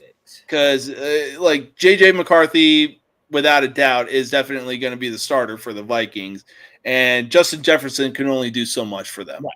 3-6. Man, these next 3 games are going to be all losses. So after the Bills, they go into New Jersey, into the Meadowlands to take on the Jets, assuming Aaron Rodgers is healthy. And he will be. He's got a clean bill of health. He's eating magic mushrooms and shit. I mean, they're 3-9. Yep. Looks like they're going to be looks like they're going to be 3-10 when they welcome Detroit. Well, I think they stayed 3-9, didn't it? Yeah. Okay, yeah. So, yeah. Dan Campbell, Aiden Hutchinson, Amon-Ra St. Brown, the same dude that tore his oblique off the bone, missed 1 game, and then finished the season. He's got something. Dan Campbell's got something going on in Detroit. I'm excited for that team. Anyways, after the Lions, they go into New England to take on the Patriots. That's a win. That'll be their 4th win? Yeah. After the Patriots, they go into Denver to take on the Broncos. I don't think they can go in Mile High and win. Yeah. Okay. So 4-10. Yeah. All right. After Denver, they fly back to Indianapolis and welcome the Tennessee Titans. 5-10. Okay. After that, they go back to New Jersey to take on the New York Giants. 6-10. Yeah. I mean, look, if I'm Brian Dable, you got to have Daniel Jones, Tommy DeVito, Andrew Luck all compete for the starting position of quarterback. The Giants are not going to be a good football team. No, they're not, and I'm willing to accept that. Hey, I'll accept. One thing I will accept was that Linsanity run that Tommy DeVito had. That kid was doing things. 6-10. Yeah. So, final game of the season, they go back to Indianapolis and welcome the Jacksonville Jaguars. 6-11. Not a good year for that schedule is fucking brutal. It is, but but I mean, for a full season for Anthony Richardson, it's not a bad outcome record. I gotta tell you, this might be the toughest schedule in the NFL this year. Oh yeah, I could see that. It might be. I mean, they play the Bengals. I mean, this is out of division, right? They play the Bengals. They play the Packers. They play the Steelers. I mean, Jesus Christ! And then they have to play the Jaguars and the There's 3 other teams in the AFC South that they got to play twice this year. And then they play the Dolphins and the Bills out of division. Like, this is a brutal fucking schedule, man. It really is. Wow. This has got to be the toughest schedule in the NFL. Gotta be. Oh, yeah. That would not friggin' surprise me at all. That is rough. That's rough. Oh, yeah. Now, what was it? Last week, I believe I was on CQ when we discussed the Tennessee Volunteers schedule. I think it was like 9-3, 10-2 kind of ceiling for the Volunteers. Yes. All right. So let's go ahead and move on to the Tennessee Titans. Last year, they finished 6-11 with Will Levis as the full-time starter, and not the proper send-off for Derrick Henry that he should have had. They definitely should have had a winning record and at least gotten to the playoffs.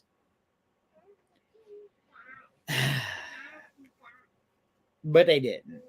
Yep, that is the case. But Another year, another season around the corner. So let's talk about the Tennessee Titans. Their first game up, they go into Chicago to take on the Bears. Yes. So let me pull this back up. Mhm. And I'm on mute for 1 second because my daughter's calling me. You good. Oh, gotta love having kids.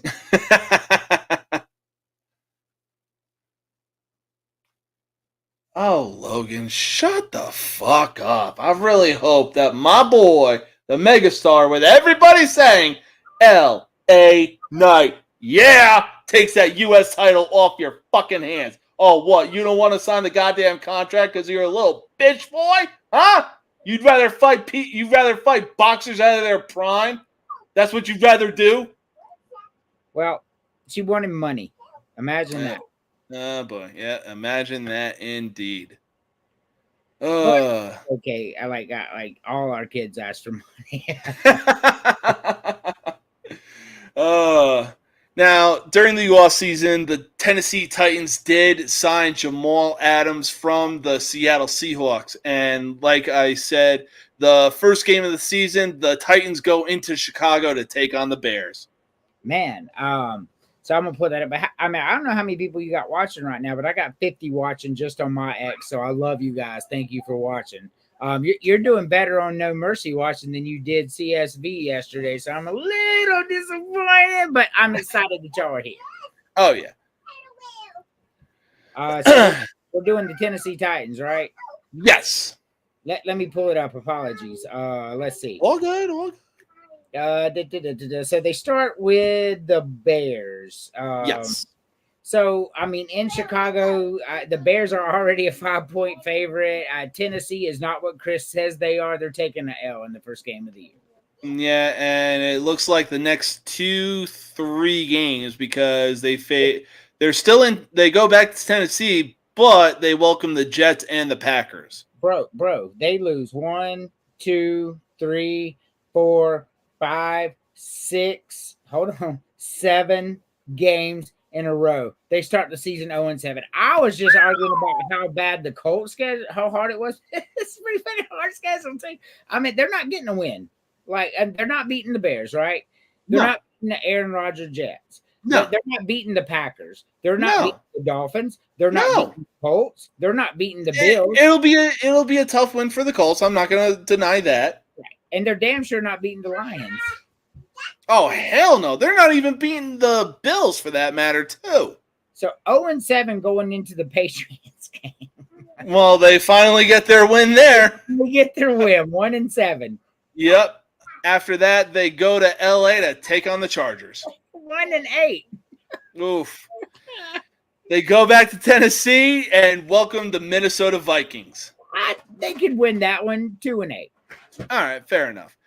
After that, they go into Houston and take on the Texans. 2-9.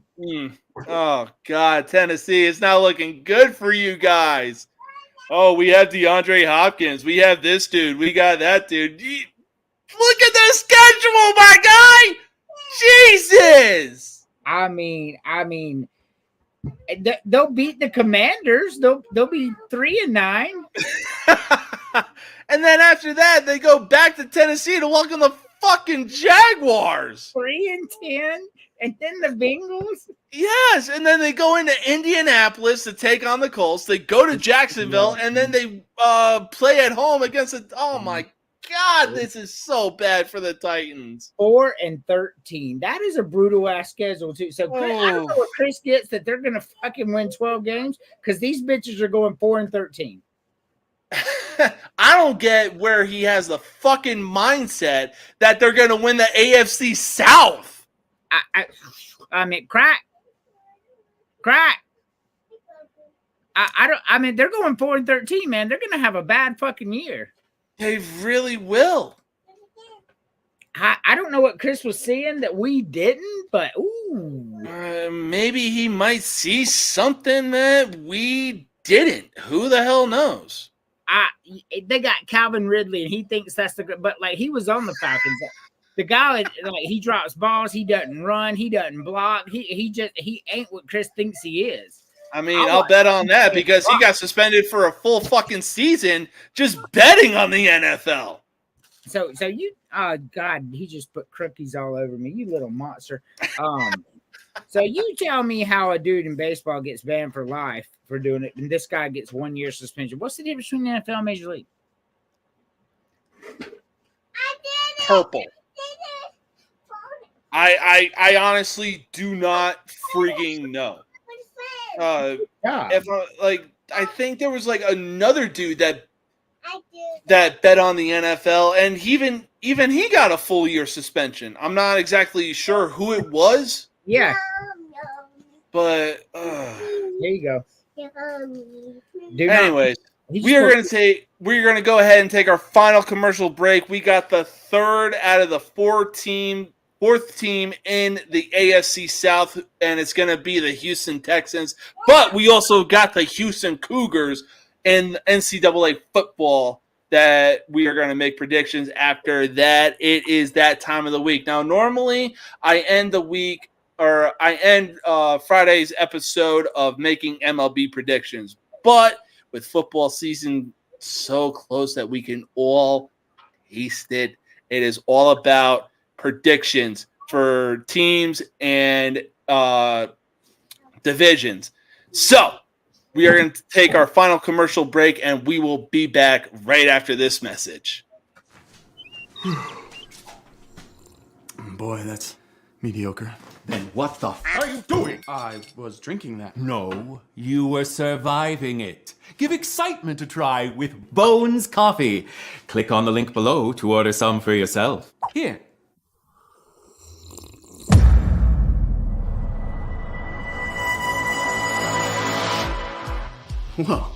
Whoa is right. That substance you were sipping before is what we in the industry refer to as ass water. Sure, it technically has caffeine, but at Bones Coffee, we believe in the experience of waking up every morning looking forward to that first tasty cup. That's why we roast carefully selected beans in small batches to perfection, so you can count on quality in every cup. And not only that, Bones has a ton of fabulous flavors from which to choose. Bang! Did someone mention flavors? Highland Greg, pleasure to meet you. What'll it be, Greg? You know, I've been hankering for the spiced rum flavor of Highland Grove, please. Greg, I'm surprised by the size of your bagpipe. Ugh, it's not the size of the bagpipe that matters, laddie. Yeah, it's how hard you blow it.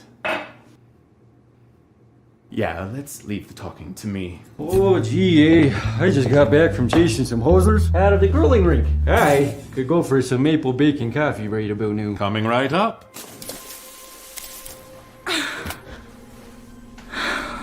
Hey kid, you single?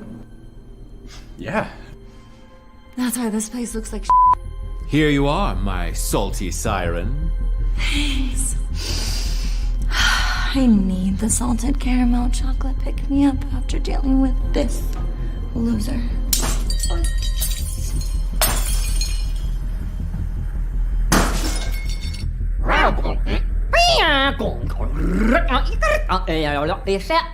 How in the world are all these people getting in here? We just walked in. Click on the link below to stop drinking water and get yourself Bones Coffee today. Or maybe you don't want to click on the link below because you think, flavored coffee's not for me. That was Sarah G's experience. She says, usually flavored coffees taste chemically to me, but these do not. They have a really pleasant aroma and flavor. They do not leave that weird residue on the bottom of your mug like many flavored coffees do. And Cheryl S. says, I ordered this for my son's GF for a B-day. She loves it. Why, Cheryl, that's awfully nice of you. Unfortunately, they broke up and I can't return it. Frowny face. Well, that's awkward. At least she liked it, though. Stop settling for mediocrity and order Bones Coffee today.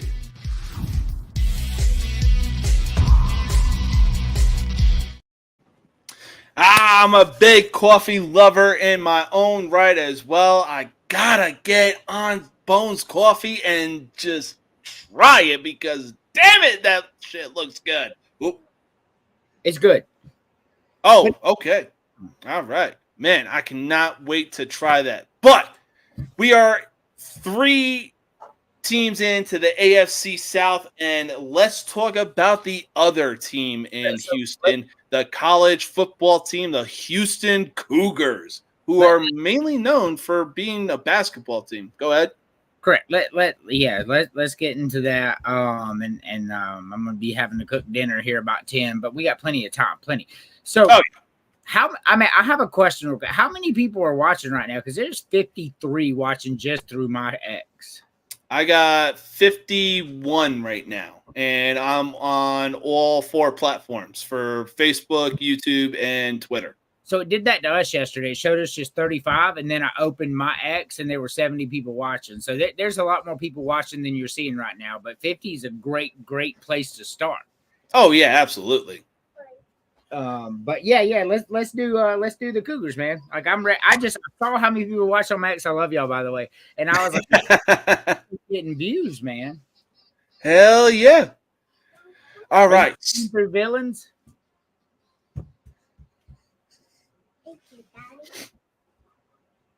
Did you hear me? Say again. Are you streaming through villains as well? Yes. Okay, yeah.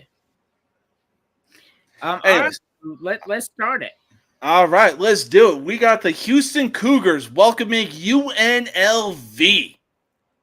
So UNLV is not a very good football team. And no, they are not. Only a 3-point favorite at home is going to tell you all you need to know about how Houston's going to be this year. They'll beat UNLV at home. Mm-hmm. 1-0. Yep. And, well, unfortunately, that win is going to be short-lived when they take the loss going into Oklahoma. Yes. Yeah. Well, it is what it is. Hey, you're 1-1, but y'all go back to Houston to welcome Rice. And you're 1-2. Rice is a very good football team that won very close games to some very good teams last year. They barely lost to UTSA. They barely lost to Texas State. Hold on, I'm gonna try to find out the other team they barely lost to. Yeah, go for it. Oh yeah, they barely lost to SMU, who's really good now. Yep. They're taking that loss. They're 1-2. Okay. Next game up, they go into Cincinnati to take on the Bearcats. So we found a team worse than Houston. Yep. All right. So it looks like they're going to go back to Houston 2-2 when they welcome Iowa State. Iowa State's a good football team. They're yeah. They are very underrated. Yes. 2-3. They're 2-3. Yeah. Now, TCU had kind of a falling out last year, despite the fact that 2 years ago, they were in the national championship against Georgia. And first game of the season, they lose to Colorado, of all teams, somehow. Right. And so TCU actually had a very bad end to the season, but they also had the nation's 4th hardest schedule. Okay. So TCU has already rebounded.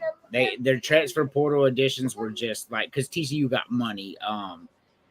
Unfortunately for Houston, 2-4 is the way it's. They're not going into TCU and winning. Yeah.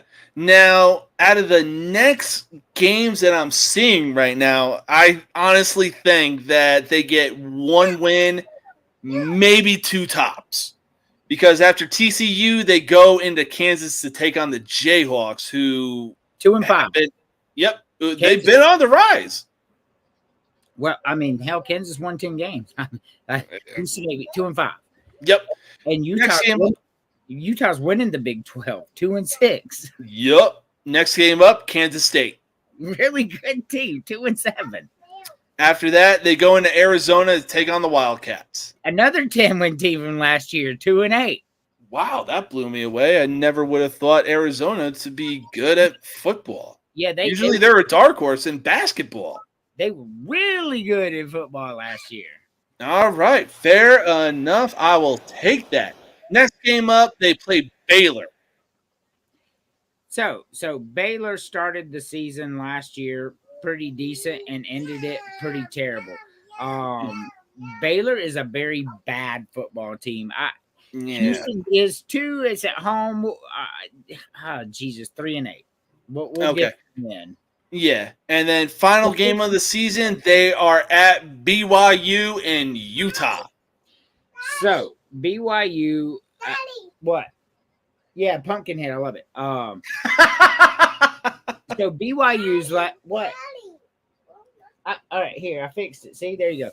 All right, so BYU ended the year last year losing to Oklahoma State, a good football team, in double overtime. Oklahoma by 7. Lost to Iowa State bad. Lost to West Virginia bad, and lost to Texas bad. That's a daunting schedule. But I gotta believe that BYU is better than Houston. Well, quit hitting the wrong button. So yeah, there you go. So 3-9 at best for Houston. Yeah, I could easily see that as well.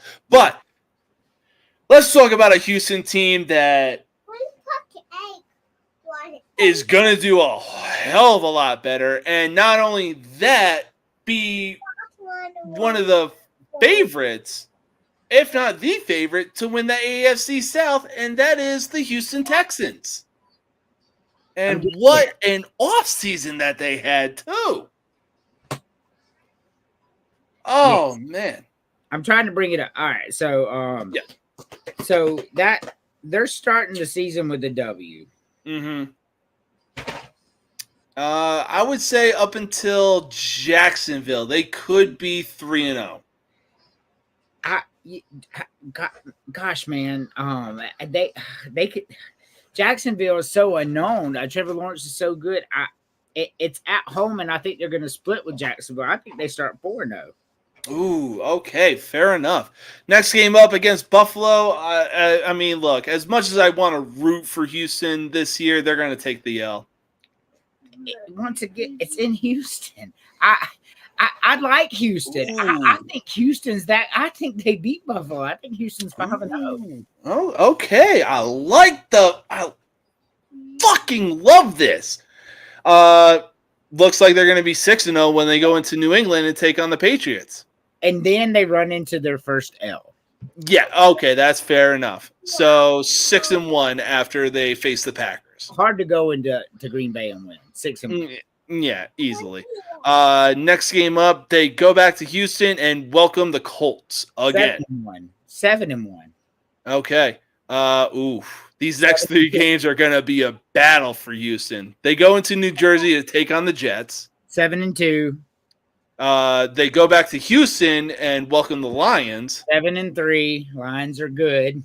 Yep. And then they go into Dallas to take on the Cowboys.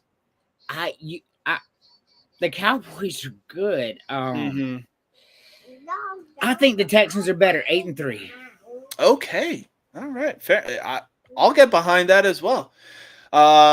Very short travel because they're going from Dallas back to Houston and welcoming the Titans. Okay, 9-3. They go into Jacksonville to take on the Jaguars. 9-4. I said they'd split the season series home and home. Very true. They go back to Houston and welcome the Dolphins. I mean, if they can beat the Bills, they can beat the Dolphins 10-4. Fair enough. They go, in my opinion, they take 2 straight losses after. Yeah, they play Kansas City. After that, they play Baltimore. So that's, in my opinion, 2 losses. Yeah, 100%. I mean, they're a great team, but the Chiefs and the Ravens are the cream of the crop. Easily.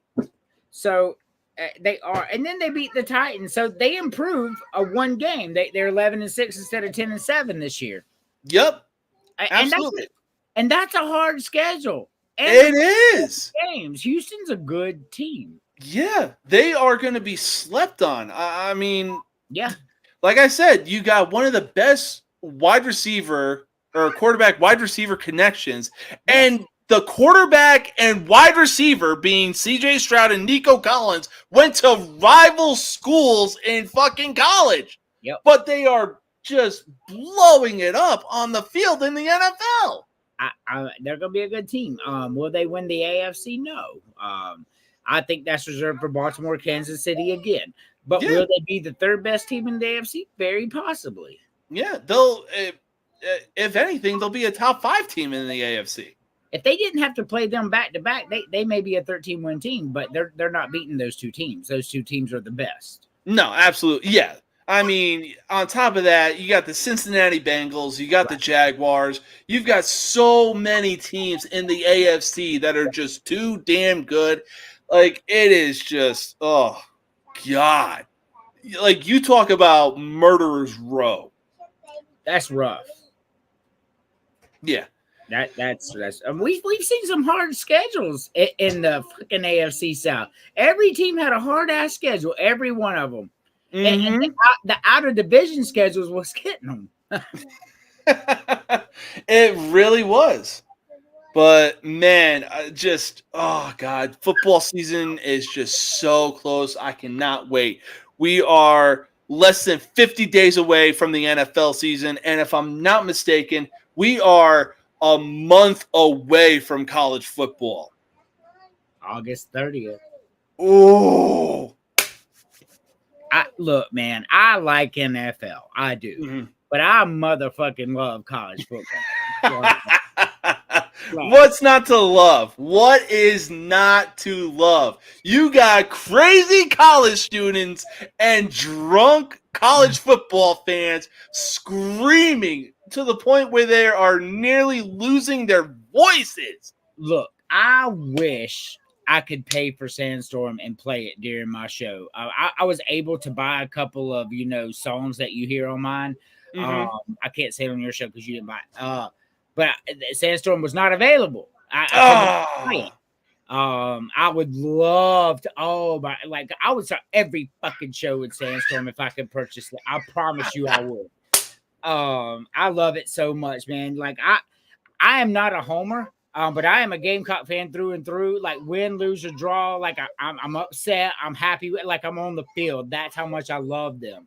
Yes. But I'm so much not a homer. Like we'll do the Gamecock special in a couple weeks, and you'll see. Like I don't have the Gamecocks winning 10 games like Tim Bailey has Oklahoma, or Chris with his delusional 6 wins running through the SEC. I have no idea why he thinks that he can go almost 500 in the SEC with the team that he has. In the SEC, I'm all about like being there for your team, right? And Tim Bailey has a better shot. Oklahoma has a better shot at winning 10 games than Vanderbilt does 6, though. That is so. That is a straight fact. Tim Bailey's not that far off. I had him at 8-4. They could win or lose a game here, but Vanderbilt ain't no fucking way they're beating Auburn, Kentucky, and South Carolina. I love Chris, I do, but shit ain't happening. Absolutely, couldn't agree more. All right, so we are on our final segment now. Again, this week I'm taking a different approach to the end of this episode. Normally, to finish off the episode, we go over weekend baseball predictions. Why? Because baseball season is here. We just got done with the All-Star game. But, again, college football and NFL are just so close. I'm sorry, baseball, as much as I love you, football is just overshadowing you guys right now. But until playoffs, yeah. Yes, absolutely. But to close it out, we are doing Name That MLB Player. You already know how it works. I describe the player based on his career path, and you have to guess who that player is. So without any further ado, let's get into it. Now, this player made his major league debut with the LA Dodgers in 1998. He would then go on to become a free agent at the end of the 2004 going into the 2005 season. But in 2005, things would change as he would sign a 5-year, $64 million contract with the Seattle Mariners. He would spend only 4 years with the Mariners before declaring for free agency once again in 2009. On January 7th of 2010, he would sign a 1-year, $9 million deal with the Boston Red Sox. But it wasn't until 2011 that we really saw this man in his true form, as he would sign a 5-year, $80 million deal with the Texas Rangers. In April of 2016, he would sign a 2-year contract extension and remain with the Rangers up until November of 2018 when he would finally call it a career. So earlier in the show, I told you those are the MLB dark years that I did not follow. Watch the Braves. So next week I just asked that we do like one from the 80s just for me. Oh, for sure. For sure. See if I can get it. My best guess and like I just Beltre. Yes! Adrian Beltre, baby! I got one! Like I said, it wasn't until 2011 that we saw this man in his true form. He was the Rangers that tipped it off. Yep, this man on the Texas Rangers was pure comedy, especially when he had Elvis Andrus as his teammate, and that man was pushing buttons like no tomorrow. Wow, I'm surprised I got it. I'm happy. Like the Ranger, I remember him signing that big contract with the Rangers, and that's the first thing that clicked. Is it Beltre? I'm like, fuck it. That's the only answer I got. That's what I'm gonna say. Yep, like I said, it was his true form with the Rangers that it was just like, bro, you are too funny to watch. You know what you're doing. You are just pleasing the fans and enjoying the game of baseball at this point. And how can you not? Right. Oh man. Wow. Way to get the guess, my guy. Way to get it. I'm on cloud 9 right now. It's just W after W for the villain. South Carolina going undefeated. That shit ain't happening. I'm not crazy. Hey, I'm just trying to help provide staying on cloud 9 and going even further. In women's basketball, you goddamn right we went undefeated. Wire to wire, motherfucker. Yeah. Yeah. Oh, man. But that is all the time we have on today's episode. A big shout out to Mr. College Sports Villain, Andrew Anderson, for joining the show. You can catch me as a host on his show, College Sports Villains. You do not want to miss it. You will find out each and every single way why we are a villain in our own right. And there do happen to be a few screaming matches every now and again. But that is the beauty of what we do and why we do it. So next week I work 10 to 8, but I will be able to hop on the way home on the phone. So I will be able to participate because 8 for me is 7 for you. No, 6. 6, right. So like you start at 6:30, 8:30, I'm almost home. Oh, too fucking easy, my guy. Right. So I should definitely be able to be on again next week. The couple weeks before that, I'm 12 to 10. It's hard to get on when you're running a store. Completely agree. I mean, you have no control over the schedule. It is what it is. Work comes first, and hey, in today's society, money is definitely a big thing that we need to get by on. Look, my boss has already given me every Thursday off, and if I have to work, I get to work 7 to 5 so I can get home for my show. I have the best boss in the business. Like, I promise you, your bosses do not compare to my boss. Like, I will already agree to that. Tanya's the greatest boss ever. I swear she is. All right. Well, go on. Enjoy your Friday night. Have some fun. Spend some time with your kids. Tell your wife I said hello. Oh, I will. She's at work right now. She'll be home. I'm about to go start grilling for us. Ooh, that's what's up, my man. He's throwing Play-Doh at me. He's throwing Play-Doh. He said, God. You a crazy little psycho. I like you. Until next time, my man. Yes, I AC. He said, I'm AC. Tell him bye.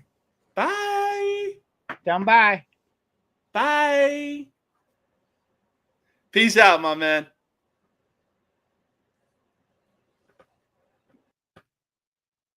All right. So, like I said, you already know, you can catch me as a co-host on College Sports Villain.